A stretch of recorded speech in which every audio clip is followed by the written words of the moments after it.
Anglican leadership as G26 concludes in Abuja, Nigeria. Is that now we have a new council who were led by primates before. It was a primate council. And away from here, Iran death toll rises. Over 1,300 dead as US-Israel strike Iran. Brought to you by Centenary Publishing House, the leading publishers of prayer and hymn books since 1977. Once again, thank you for joining us on News at 8 here on Church of Uganda Family TV. And starting us off, the Global Anglican Future Conference, GAFCON, has announced a major leadership restructuring with dissolution of the GAFCON Primate Council and the creation of a new body known as the Global Anglican Council to guide the emerging Global Anglican Communion. The new council will bring together primates, bishops, clergy, and lay leaders in a broader governance structure aimed at strengthening global Anglican leadership. We do take a look at this report.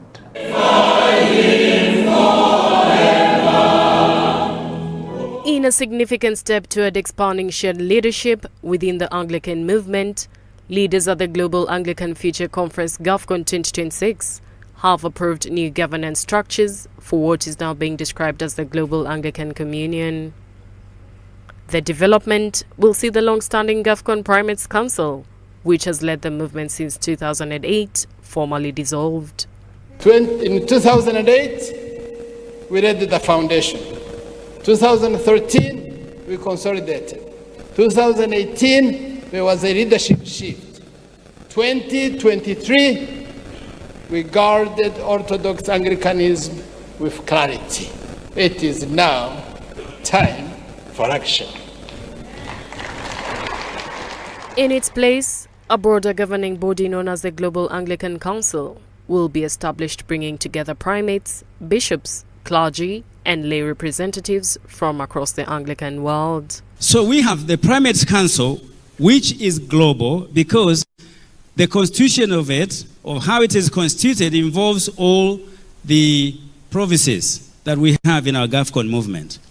The decision reflects a deliberate move by church leaders to widen participation in global Anglican leadership. So one might be asking, what will Global Council of Primates do from now onwards? Well, the role of the Primate Council is simply, can be simply put in one sentence. It is to guard the doctrine of the church and discipline in the Church of God. The new council structure has also been confirmed by the Most Reverend Dr. Laurent Mbanda, the Archbishop of the Anglican Church of Rwanda, who has been unanimously elected as the first chairman of the Global Anglican Council. The statement that has been released, first of all, is that now we have a new council who were led by primates before. It was a primate council.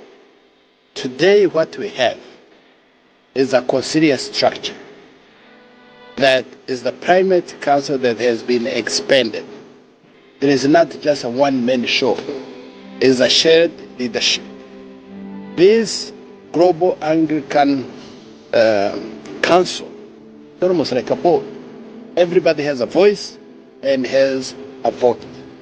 Church leaders say the expanded council reflects the willingness of Anglican primates to share the authority with a wider body of global leaders drawn from both clergy and laity. Under the new arrangement, the chairperson of the council will still be a primate, but will not hold the traditional title of primus inter pares, meaning first among equals, signaling a shift toward a more conciliar model of governance. Equally, in our movement here, we elect one of the primates to lead the fellow primates. He has no power over the colleagues, and he's not like a pope, so to speak. But serving within a council means the person coordinates the work of our movement, representing us all, articulating what GAFCON movement stands for. As part of the leadership appointments, Miguel Uchoa, primate of the Anglican Church in Brazil, was unanimously elected as vice chairman, while Paul Donison will serve as general secretary. Their terms are expected to run until the next assembly, GAFCON 5, scheduled to take place in Athens in 2028. That Archbishop Mbanda and Archbishop Miguel, who are going to be leading the Primates Council, we thank them so much that they're able to continue to do that for us. The council also resolved that primates who retire from the provincial offices between GAFCON assemblies will be allowed to remain on the council until the next conclusion of the next gathering. The resolution was adopted during GAFCON 2026, held in Abuja, Nigeria, where more than 347 Anglican bishops and 121 clerical leaders from 27 provinces met from March 3rd to 6th, hosted by the Church of Nigeria. From Uganda, the Archbishop of the Church of Uganda, the Most Reverend Dr. Samuel Stephen Kazimba Mugalu, led in the delegation, which consisted of 41 bishops. The Most Reverend Samuel Stephen Kazimba, the Archbishop of Uganda, you are welcome.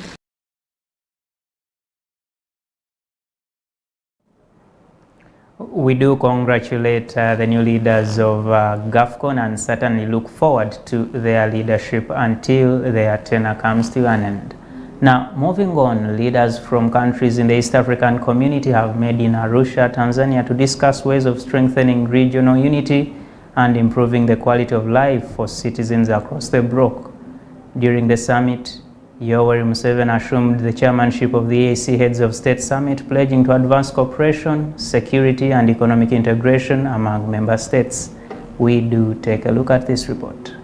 The summit brought together several regional leaders including Samia Suluhu Hassan of Tanzania, William Ruto of Kenya, Evariste Ndayishimiye of Burundi, and Hassan Sheikh Mohamud of Somalia. Ministers also represented other state partners including South Sudan, Ethiopia, and the Democratic Republic of Congo. Most welcome. The Secretary General of the East African Community, Veronica Ndova, welcomed the delegates and thanked the leaders for entrusting her with the responsibility of serving as Secretary General. She noted that her appointment demonstrates the growing recognition of women's leadership in regional governance. First woman and the youngest of the 7 to hold the position of Secretary General of, thank you, demonstrating the goodwill and confidence that your excellencies have in the abilities of women as leaders, thereby igniting the aspirations of many young women to take up the responsibilities in the public space in our community. Outgoing chairperson of the summit, Kenya's President William Ruto, highlighted several achievements within the community, including efforts to promote stability in member states and address conflicts in the region, particularly in the Democratic Republic of Congo. Our commitment to enhance peace, stability, and economic development in the region. The community partnered with other stakeholders to address some of the peace and security challenges affecting our region, especially in the Eastern DRC. During the meeting, partner states also launched a common system for taxing goods entering the region, a move aimed at addressing trade challenges and improving economic cooperation among member countries.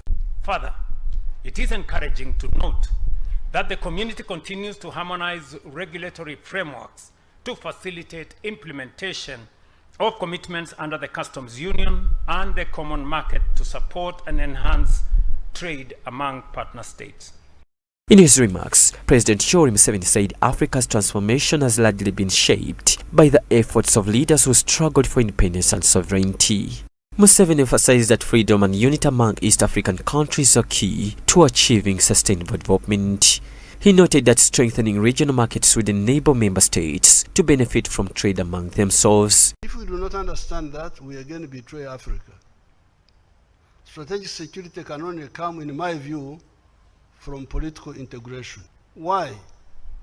Political integration through the creation of the regional federations where possible rationalizes the geography of the defended zone so that we are able to be present in the 4 spheres of the universe. The Ugandan leader also observed that deeper regional integration would enhance security cooperation among East African nations. Land defenses, air defenses, Defense is at sea, the Navy, and defense is in space. Museveni further expressed concern about the growing number of African youth migrating abroad in search of better opportunities, with some losing their lives along dangerous migration routes. Put together, man shall not put asunder. It says in the book of Mark, chapter 10, verse 9. We do congratulate Uganda for taking on that leadership of the EAC summit, and certainly look forward to what it is to deliver in its one-year term. And moving on, as tensions escalate between Iran, the United States and Israel in a conflict that has already shaken the Middle East, Uganda's President Yoweri Museveni is calling for calm. Speaking during a Muslim iftar dinner at State House in Entebbe, Museveni urged world leaders to embrace peace, justice and prosperity rather than war. We take a look at this report. The conflict, which erupted on February 28th, has seen the United States launch Operation Epic Fury and Israel initiate Operation Roaring Lion, both aimed at dismantling Iran's nuclear program and pushing for regime change. It began after a drone attack on an American base in Jordan blamed on Iran-backed militias, and has since raised fears of a wider regional war. Against this backdrop, President Museveni, who also chairs the Non-Aligned Movement, has warned of the grave consequences for global stability, security and economies if diplomacy is abandoned. The whole problem starts with what we call in English chauvinism. Chauvinism. Buli omu okulowooza nti yeyeka. Everybody thinks she's the one who is most important. So that's why we have got that huge problem. You can see now the destruction, the dangers. So when you see the suffering in the Middle East, you can see the consequences of. That area is very rich, very rich. But you can see the politics disturb the whole area. He noted that Uganda maintains friendly relations with many countries involved in the Middle East tensions, including Israel, Iran, the United Arab Emirates, Saudi Arabia and the United States. What is happening now in the Middle East is something we have discussed with those leaders. I have already discussed with those leaders. All of them, they are all our friends. The Israelis are our friends. The Iranians are our friends.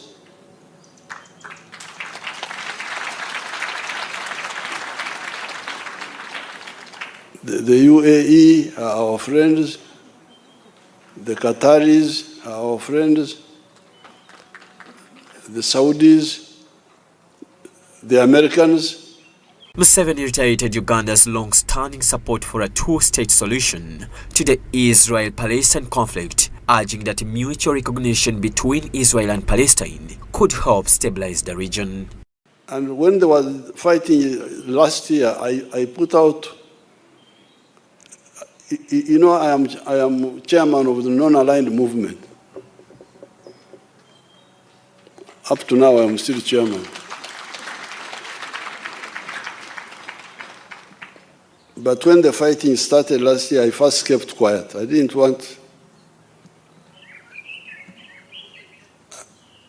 But after some time, I issued a statement. My staff can get that statement and give it to the people who are here, where I really externalized what we have been talking quietly with all these people. His remarks followed a call from Iran's ambassador to Uganda, Majid Safar, who urged Islamic nations and non-members to condemn what he described as an unjust war against Iran.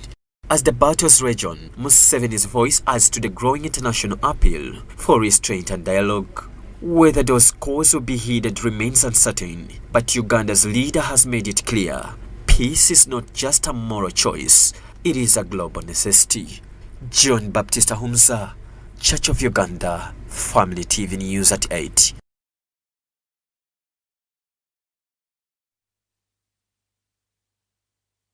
Uganda, civil society organizations are advocating for public health, urging government to protect Uganda's tax and national budget processes for interference by tobacco industry.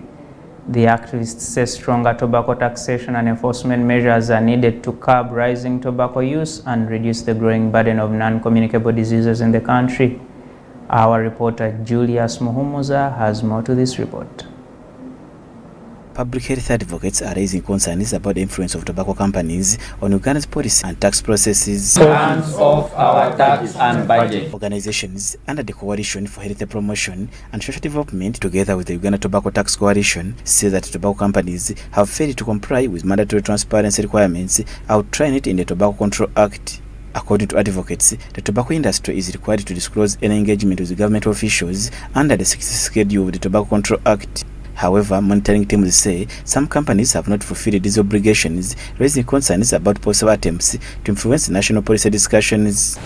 Tax cycle, budget cycle are those tobacco control policies for which the tobacco industry is influencing, is manipulating, so that government does not invest a lot in tobacco control programs, which translates to awareness creation in schools, which translates to saving lives, that people are not exposed to the already known tobacco products which kill.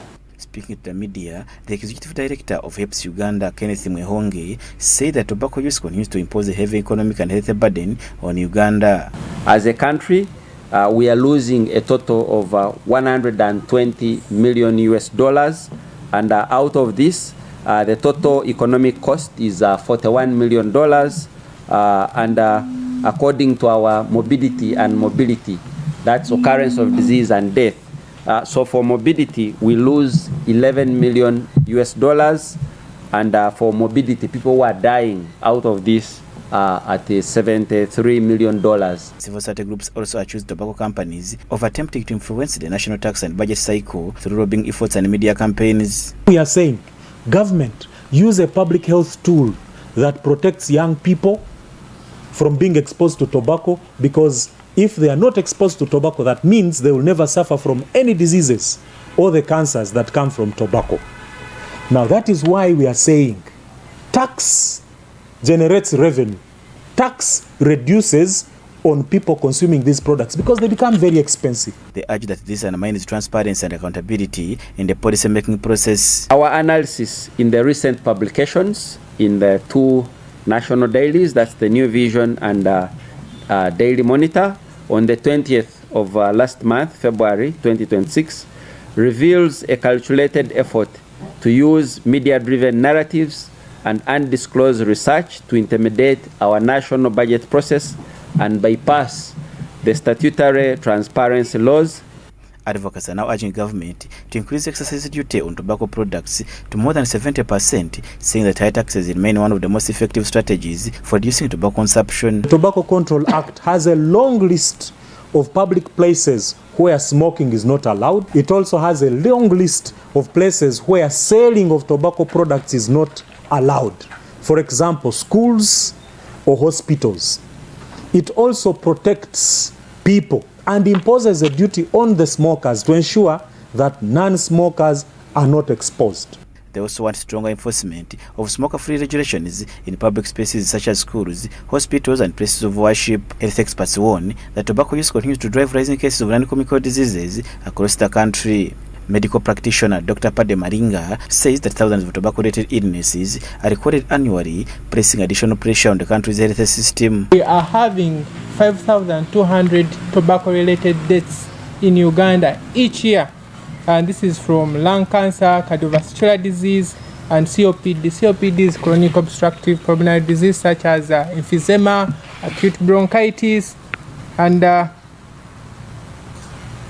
these are very costly to treat. As the AD mentioned earlier, we exceed 126 million USDs just trying to manage the patients with these conditions, that is training our healthcare system. Members of the tobacco industry monitoring team are also calling on the Ministry of Finance, Planning and Economic Development to ensure that the national budget process remains transparent and free from undisclosed tobacco industry lobbying. See that the World Health Organization Framework Convention on Tobacco Control, Article 5.3, applies to Ministry of Finance, which is really a misnomer. They are really deceiving the public.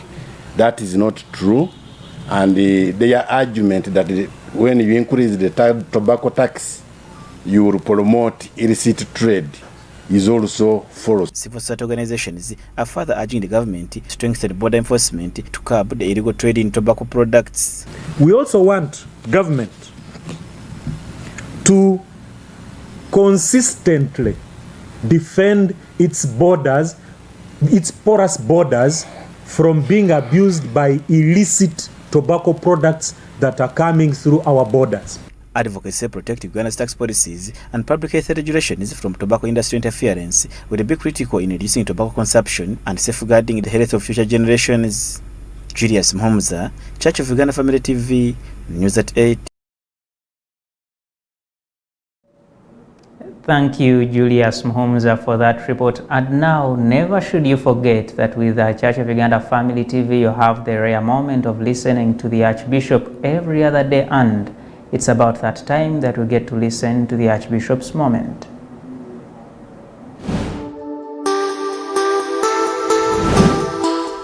Archbishop's Moment, sponsored by Uganda Christian University, a center of excellence in the heart of Africa. Join the UCU experience now.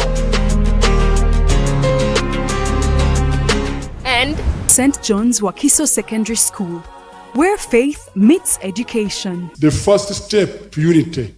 The first step to unity is humility.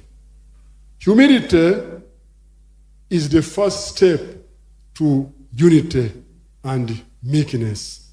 That's why Paul is talking about humility. I like the author called Robert Greenleaf. I read his books a lot because I'm a student of leadership. In his book called Servant Leadership, Robert Greenleaf says, humility is not self-degradation. It is the source of power.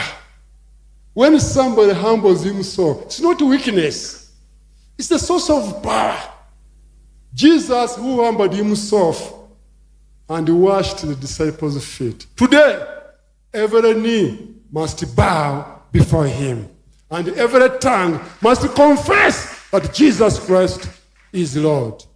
Now, humility leads to unity, but pride leads to contention and commotion. Archbishop's Moment, sponsored by Uganda Christian University, a center of excellence in the heart of Africa. Join the UCU experience now. And St. John's Wakiso Secondary School, where faith meets education.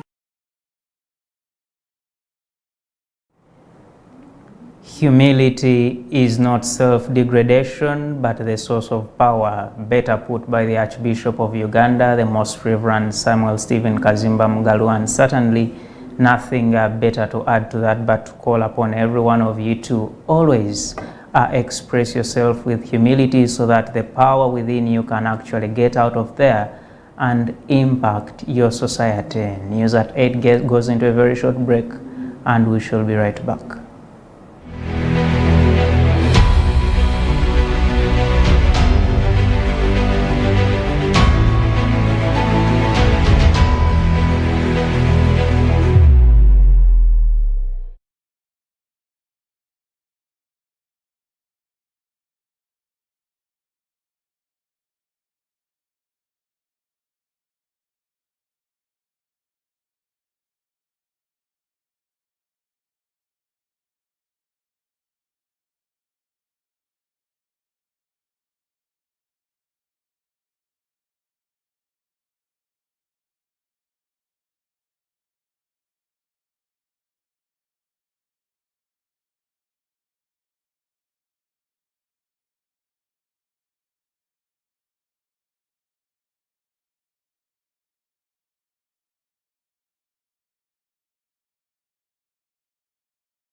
Welcome back from that very short break. This is News at 8 here on Church of Uganda Family TV. My name is Philip Mlisa, and with a great smile as Uganda prepares to commemorate the International Women's Day, attention is turning to persons who pioneered and helped shape the country's women's movement and opened doors for greater participation in leadership.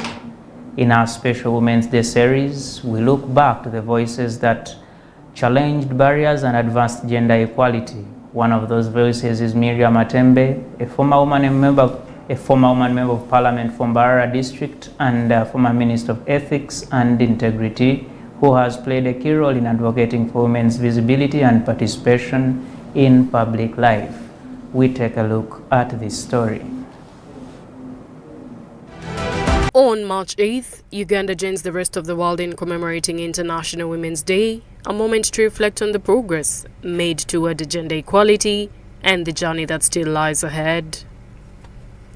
Over the decades, women in Uganda have moved from the margins of public life to positions of influence in governance, business, education, and civil society. But this transformation did not happen overnight. It is the result of decades of activism and determination by pioneers of the women's movement who challenged traditions and expanded opportunities for future generations. Among them is Miriam Matembe, a veteran politician and gender rights advocate who has long championed women's participation in leadership. In this special Women's Day reflection, Matembe shares insights into the milestones of women's movement and the work that still lies ahead. For many young people today, the presence of women in leadership may seem normal, but according to Matembe, when she and her colleagues entered public life in the late 1980s, following the rise of the National Resistance Movement government, women were rarely visible on national platforms. The generation now, 40 years ago, when I went onto the public platform, whatever was not there at all for women is now there. Matembe says one of the greatest achievements of the women's movement has been increasing women's visibility and participation in decision-making spaces. Biggest achievement is that women are also heard, women are also seen, women are also participating in all the areas where they never used to participate.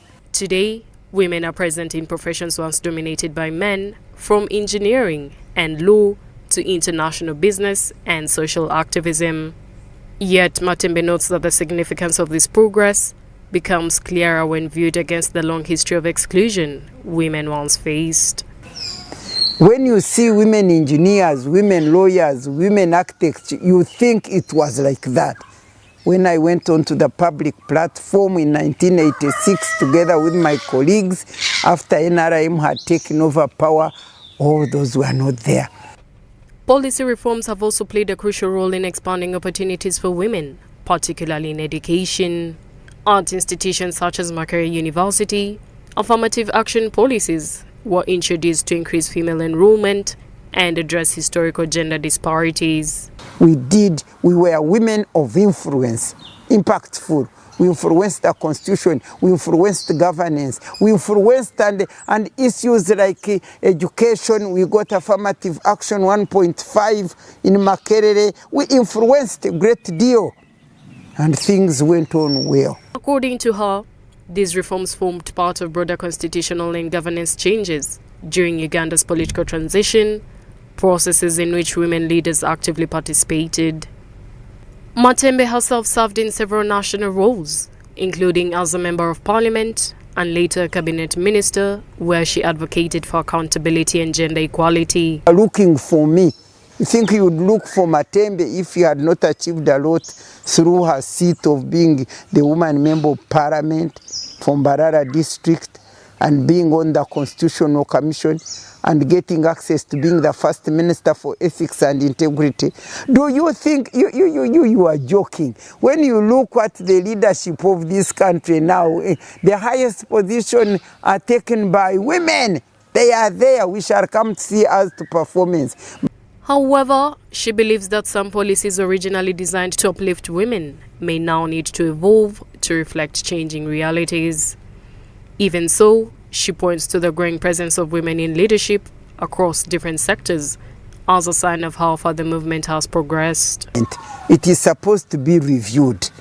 And since more than 10 years ago, we have been asking for the different type of affirmative action.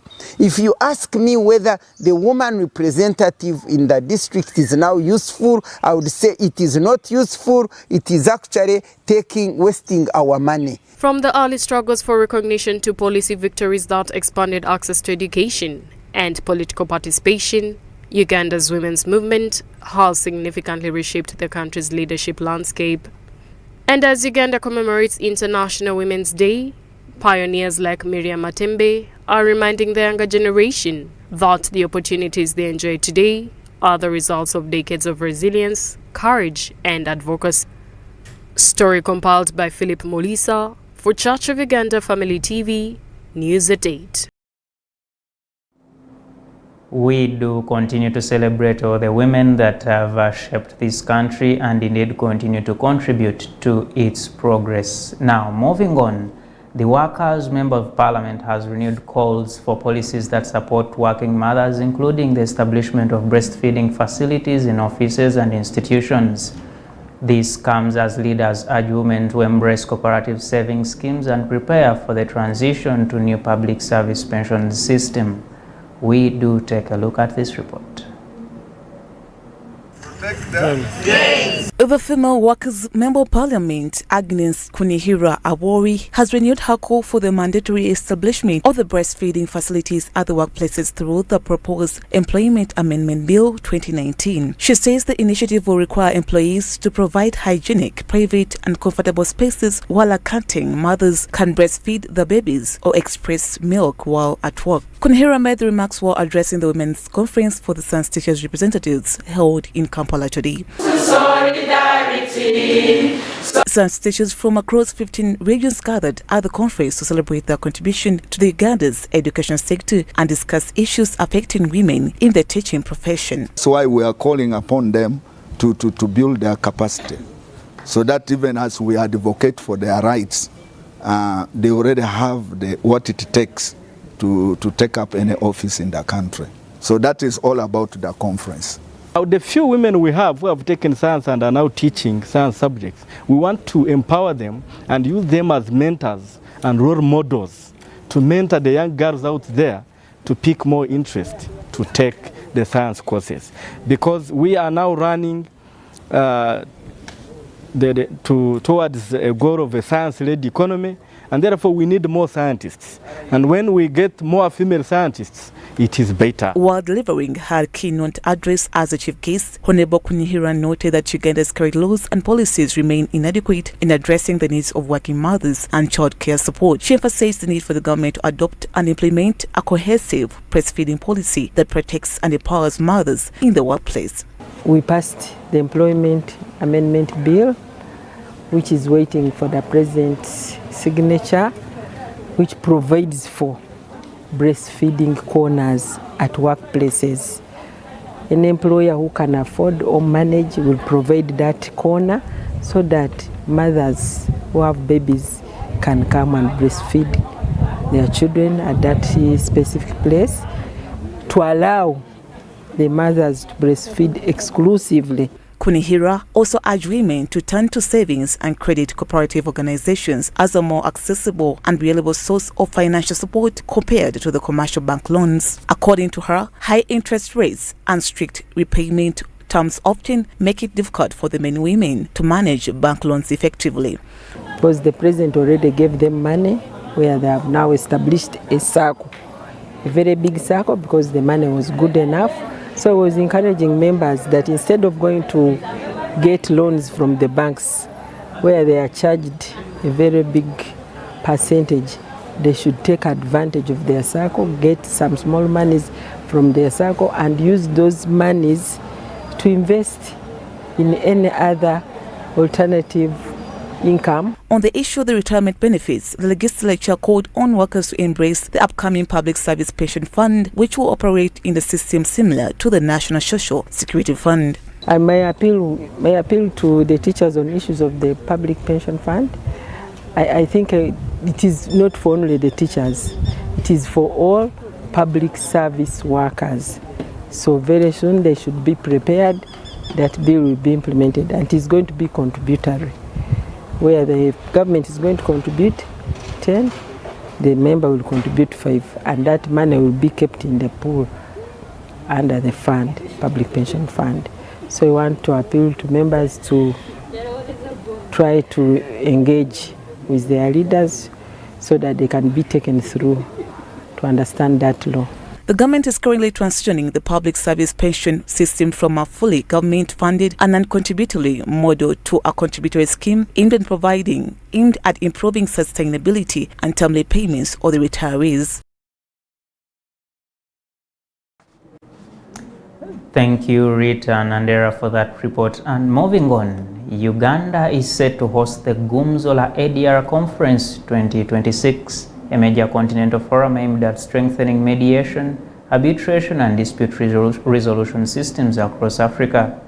The event, scheduled for March 9th to 13th in Kampala, was announced today by the Honorable Norbert Mao, Minister for Justice and Constitutional Affairs, who emphasized Uganda's role as a regional hub for dispute resolution and its commitment to expanding ADR within its legal framework. Our reporter Emmanuel Alingai has more to this report. The Ministry of Justice and Constitutional Affairs has announced the Gumzo la ADR Conference 2026, scheduled to take place from March 9th to 13th in Kampala. Convened by the Uganda's judiciary, the ministry and the key ADR stakeholders, the conference will bring together practitioners, policymakers and public sector leaders from across Africa. The forthcoming Gumzo la ADR Conference 2026. We wish to announce that this conference will take place from the 9th to the 13th of March 2026. It is being convened by the judiciary of Uganda. Amid growing regional integration, especially under the African Continent Free Trade Area, Honorable Norbert Mao stressed the urgent need for credible and efficient dispute resolution system to support African economic growth and strengthen collaborations across the continent. With deeper regional integration, particularly under frameworks such as the African Continental Free Trade Area, so the importance of credible and efficient dispute resolution systems cannot be overstated. Investors, governments, and businesses require predictable mechanisms to resolve disputes quickly and fairly. Honorable Norbert Mao highlighted the vital role of robust ADR system in boosting investor confidence and driving economic growth. Over 5 days, the Gumzo la ADR Conference 2026 will feature dialogues, workshops, and discussion aimed at strengthening mediation, arbitration, and innovative dispute resolution across Africa. Strong ADR systems will therefore play a critical role in enhancing investor confidence and supporting sustainable economic growth across the continent of Africa. Honorable Norbert Mao emphasized Uganda's commitment to expand mediation and arbitration within its legal framework as part of broader judiciary reforms designed to improve access to justice and better service the needs of businesses and citizens. Efforts to expand mediation and arbitration within our legal framework form part of broader judicial reforms aimed at improving the administration of justice and ensuring that dispute resolution mechanisms remain responsive to the needs of businesses and citizens. Honorable Norbert Mao also highlighted Uganda's role as a regional hub for dispute resolution, inviting stakeholders and petitioners to participate in the Gumzo la ADR Conference 2026 in Kampala for a meaningful exchange of ideas and solutions. Hosting this conference in Kampala also reflects Uganda's growing role as a regional center of excellence for dialogue, training, and innovation in dispute resolution.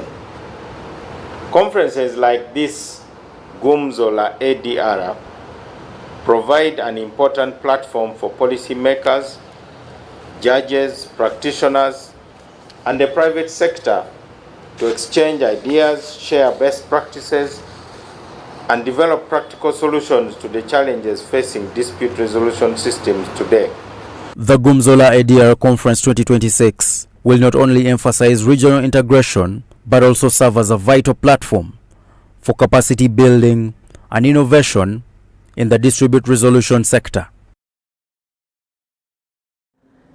Now, moving on, stakeholders and managers of savings and credit cooperative organizations in Kabale district have been urged to exercise caution when handling unusually large deposits amid warnings that some transactions could be linked to money laundering activities. The call was made by Monique Ndiamusima, the Principal Compliance and Outreach Officer at the Financial Intelligence Authority during a one-day training workshop for journalists in Kabale district. We do have more to this report.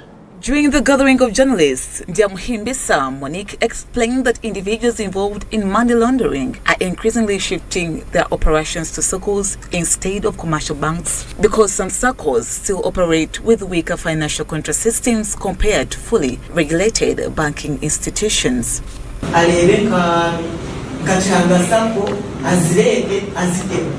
Because of no mugiga wahacharo, niyo mupi wahacharo, manager wa samba lazima kutina kupunguza vibuzo vingi.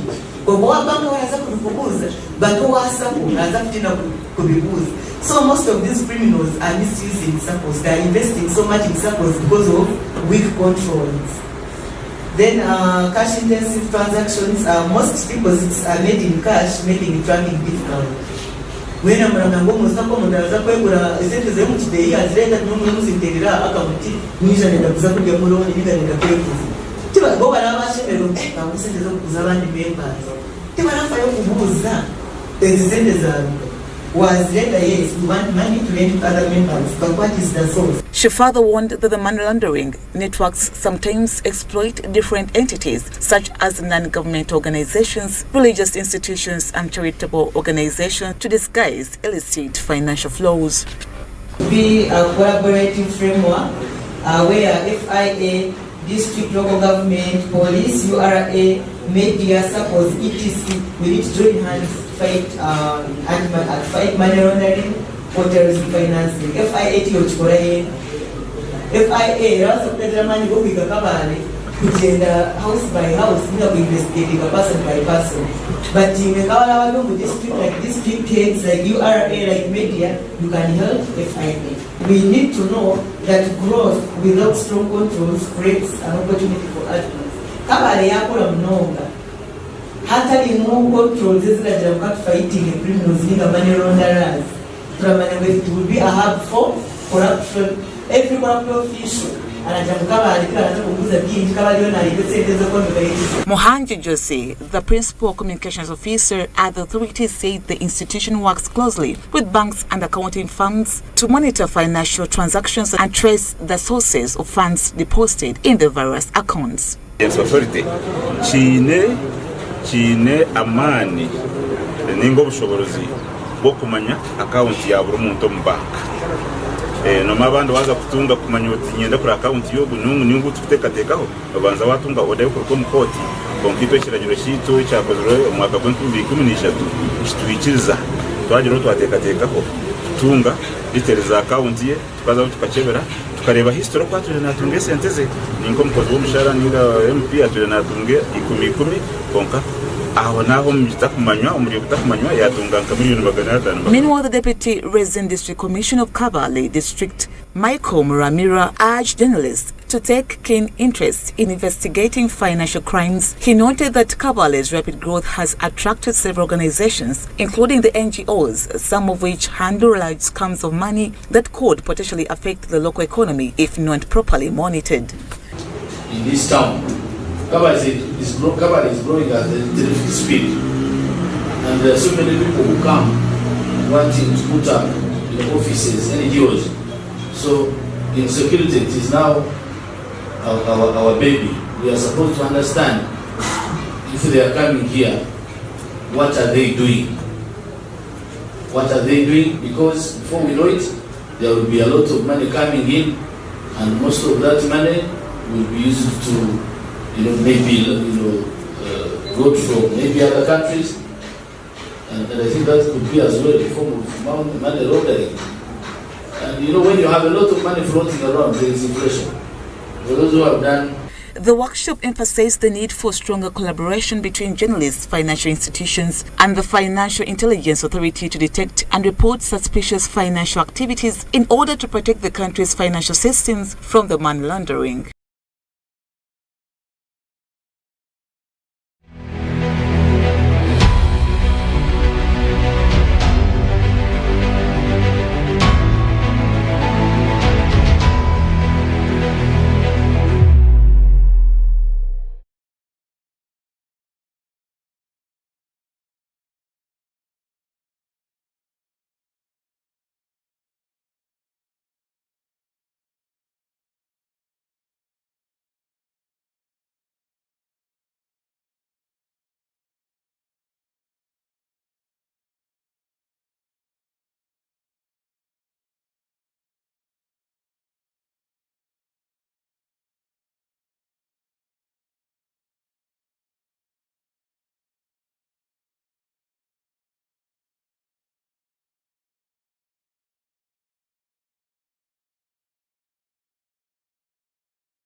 And now from the international scene, the death toll in Iran has surged amid ongoing conflict with the United States and Israel, with official and humanitarian sources reporting over 1,300 people killed in recent strikes across the country since the beginning of the military escalation.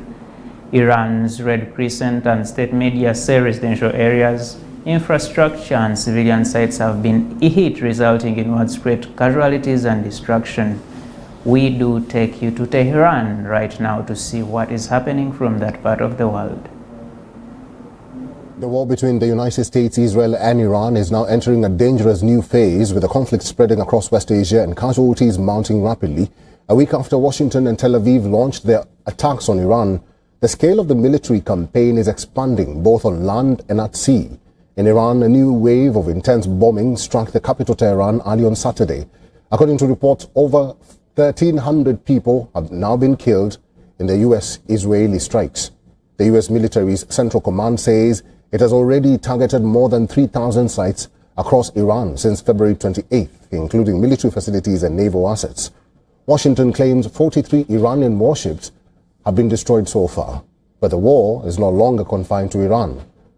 President Trump put out on Truth Social, and I quote, "Iran, which is being beat to hell, has apologized and surrendered to its West Asian neighbors and promised that it will not shoot at them anymore."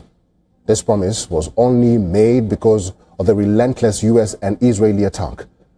They were looking to take over and rule West Asia. It is the first time that Iran has ever lost in thousands of years to surrounding Middle Eastern countries. Have said Centenary Publishing House, the leading publishers of prayer and hymn books since 1977.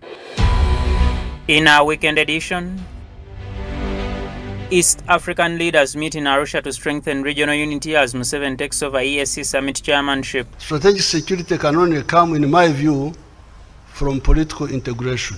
Why? Political integration through the creation of the regional federations where possible rationalizes the geography of the defended zone so that we are able to be present in the four spheres of the universe.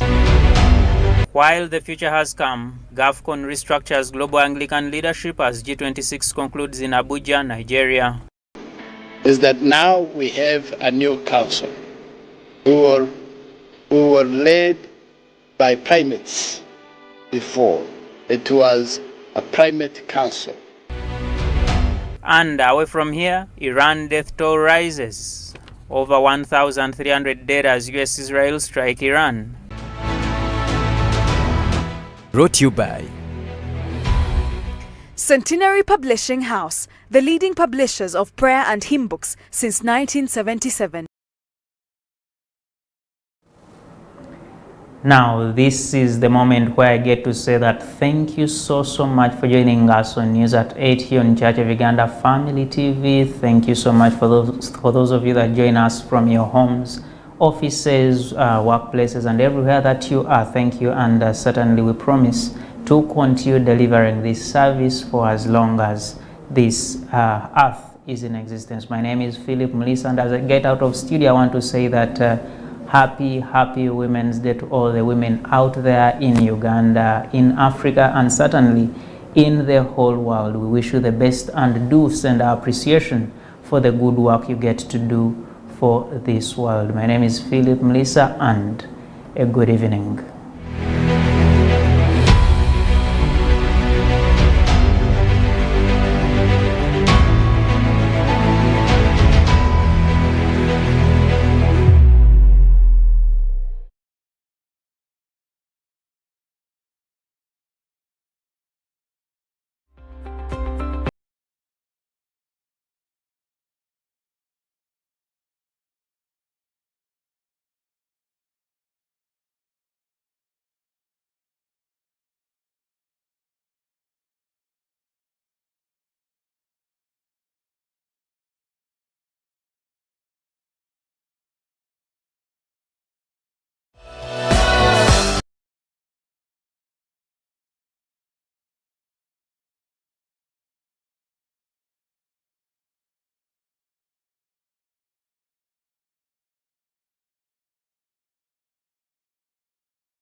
Just one wife, that you need the leadership skills of a general. Yes. To lead an army of one woman.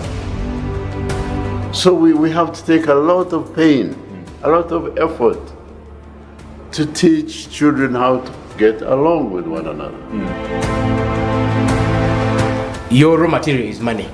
Of course. But it is not your money. It is not That yours. is the biggest challenge. So if you do not fear God, you will end up misappropriating this money and taking it to be your own. Yet it is just what you're using to do the work that you're doing.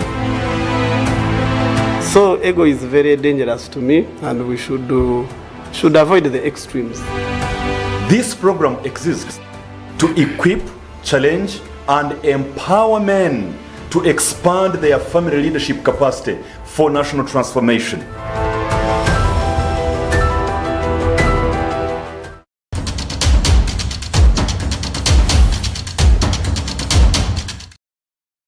Some people are asking for it.